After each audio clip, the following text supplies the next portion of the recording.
foot in the chest. This hand normally goes on top, but now it's going to go to the side because now you can put your thumb underneath if you want to.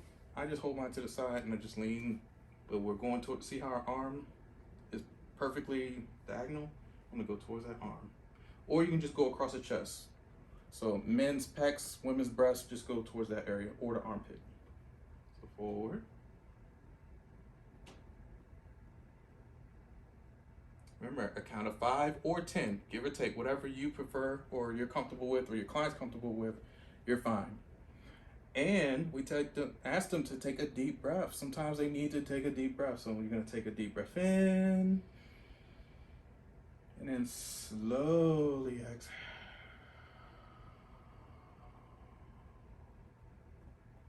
So see how much further she went? That's just an exhale. So that's the part of breathing. Because before we weren't that close, we were like here. She went all the way to her stomach almost and didn't even know it. So people's minds, you got to trick them into thinking like, oh, to breathe out, you have to kind of focus. Because normally your lungs and everything work on its own by itself. But if you tell it to work on its own, then you're forcing other thoughts to go away, okay? Deep breathing. So again, deep breath in and exhale.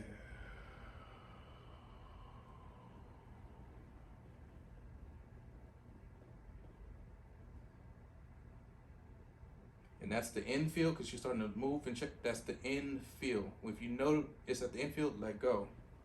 Don't force it. Not everybody's a contortionist, okay? So now that we went in that way, now I'm going to take the foot, bend it that way, or the lower leg. Same on the side of the kneecap.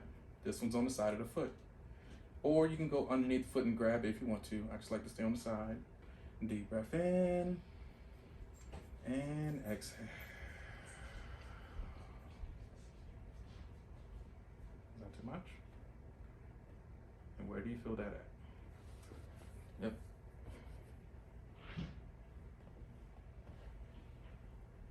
So with this one is also range of motion for your acetabulum. The acetabulum is the hip joint where your femur bone goes into that little socket joint of the hip, okay? It's called the acetabulum or acetabulum, almost like astastic, or I don't even know what that's. So from kneecap to the side, and then we just push towards the chest. And see, she's more flexible this time. You do these stretches about 3 times, so 1, 2, 3. You can do it a 4th time if you want to, if the client wants it, but that's about it. So for this time, I'm gonna go to the opposite side. I'm gonna go towards me. So same outside, this hand really doesn't even change, but this one does. This one came on the inside. And now you're just gonna check their range of motion for internal rotation and also for knee joints. So if somebody has a PCL tear on the back where my thumb is, this is the posterior cruciate ligament, or a meniscus tear, oh, this is perfect. You just turn to the side. Now, if they would have said, ow, even right here, don't go any further.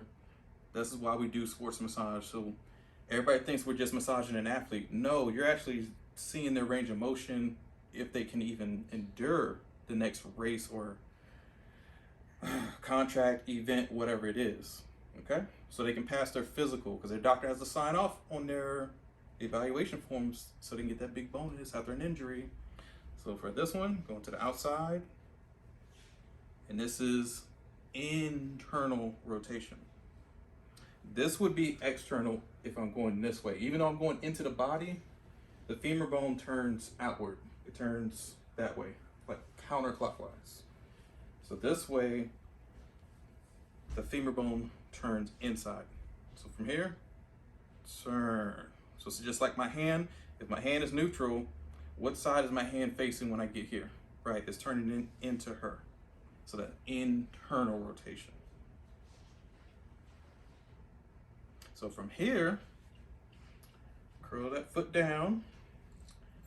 You can press down on the foot and just pivot your body and push down. This one is just stretching out the foot, okay? So remember, from here, we just internal rotation.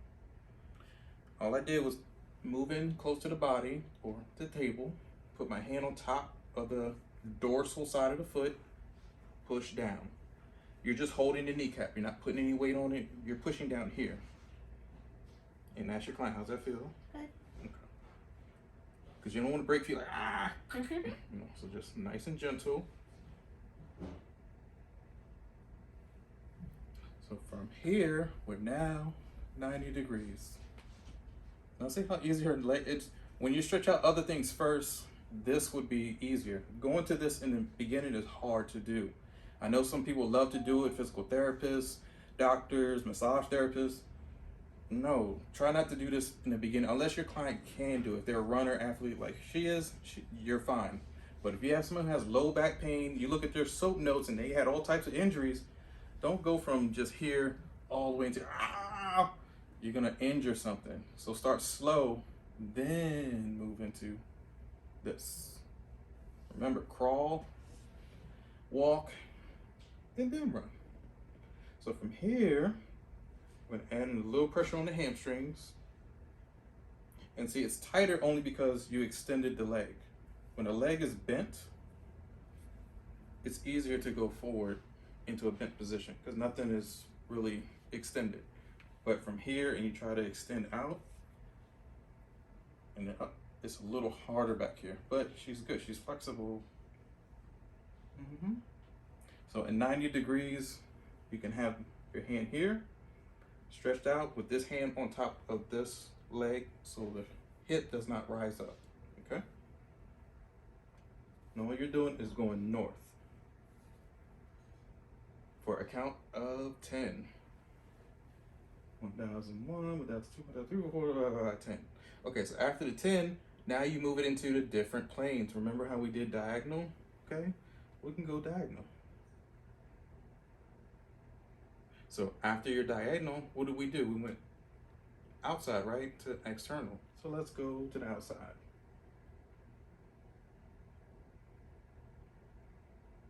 And this is a hold for 10. So north, northeast, northwest, okay?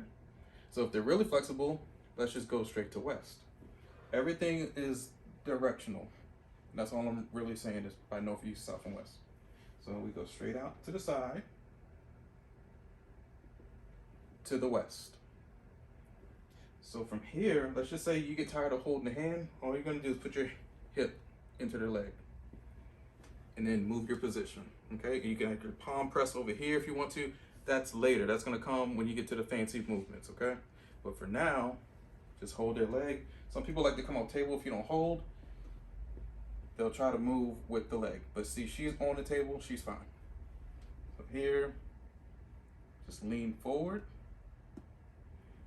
Take that palm, foot, press forward, and now stretch out her calf. Oh, is that too much? So again, after this, if you want to do the fancy moves, you can go right in here and start palm pressing, forearms, all that good stuff. But this is just the basic stretch. So from here, we're gonna bend in the leg. This foot is gonna go right into your hip. Now this hip, I like it just because I'm closer to my arm, but it's more natural to put it into the hip if you're facing this way, and you can just hold. And then lean forward.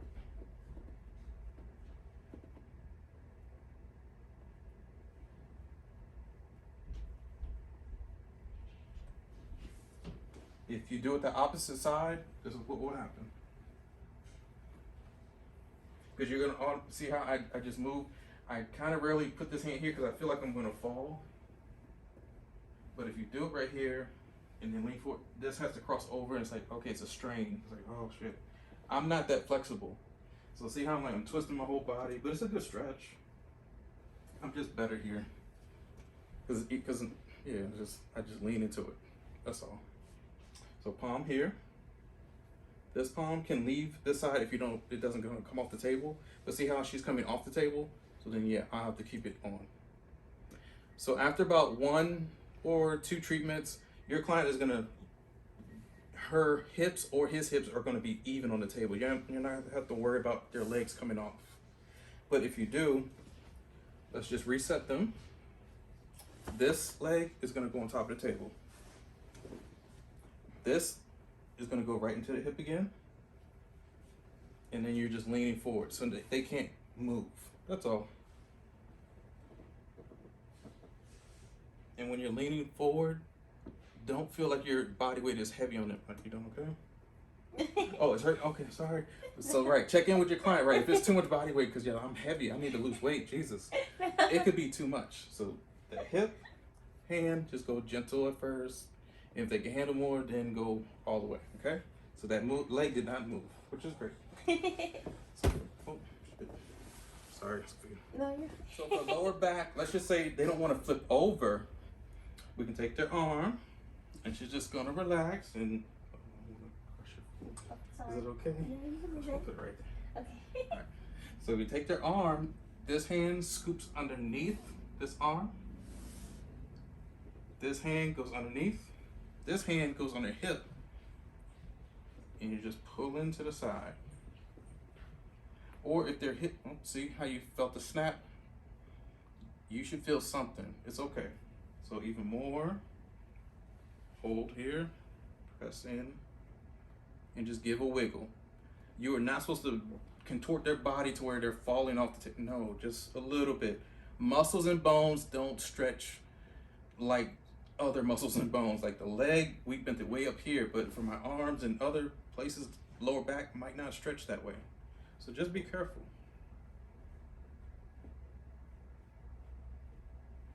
And so we're gonna move them back into position. Perfect. And that just stretches out the lower back just from this side so they don't have to turn over. So some clients will come in, they don't want to turn over at all because they have such back pain. They're not trying to do anything. So be careful. So now we're just going to do a few stretches on the back side. All right, so you're going to turn over. Perfect. And make sure we're still recording.